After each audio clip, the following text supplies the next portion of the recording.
পহেলা মে ক্যালেন্ডারের পাতায় লাল রঙে লেখা একটি ছুটির দিন।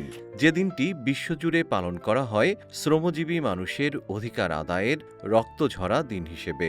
রাজপথে উৎসবের মিছিল, সভা, সেমিনার আর নেতাদের ভাষণে মুখর চারপাশ। কিন্তু যাদের ঘামে সচল এই পৃথিবীর চাকা, তাদের অনেকের কাছেই দিনটি ৮-১০টা সাধারণ কর্মদিবসের মতোই ক্লান্তি আর বেঁচে থাকার লড়াইয়ের দিন। জীবন অবাক না করলে কে করবে? ২৮% মিল্ক ফ্যাটের অবাক করার সাথে ফ্রেশ মিল্ক পাউডার। জীবন অবাক করুক প্রতিদিন। আইনত মে দিবসে শ্রমিকদের বেতনসহ ছুটি পাওয়ার কথা।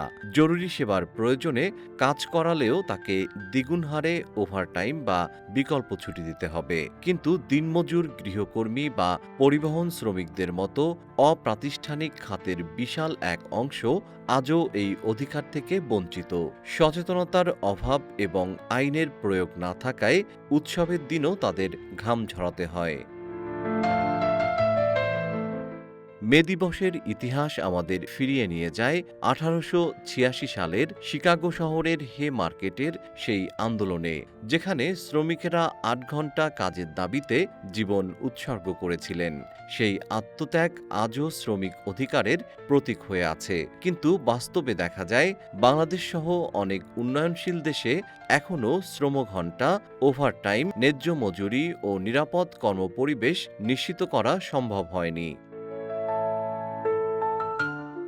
এবারের মে দিবসের প্রতিপাদ্য সুস্থ শ্রমিক, কর্মঠ হাত, আসবে এবার নবপ্রভাত। সরকার শ্রমিকদের স্বাস্থ্য ও নিরাপত্তায় বিশেষ জোর দিলেও অনানুষ্ঠানিক খাতের প্রায় ৮৫% শ্রমিকের কাছে এই প্রতিপাদ্য যেন কেবলই কাগুজে শব্দ।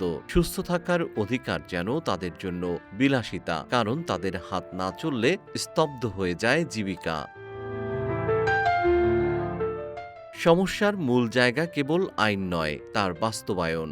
শ্রম আইন থাকলেও প্রয়োগে দুর্বলতা, তদারকির অভাব এবং কখনো রাজনৈতিক প্রভাব, এসব কারণে শ্রমিকের অধিকার বারবার প্রশ্নবিদ্ধ হয়। পাশাপাশি শ্রমিক সংগঠনগুলোর স্বাধীনতা ও কার্যকর ভূমিকা নিশ্চিত না হলে তাদের কণ্ঠস্বরও শক্তিশালী হয়ে উঠতে পারে না।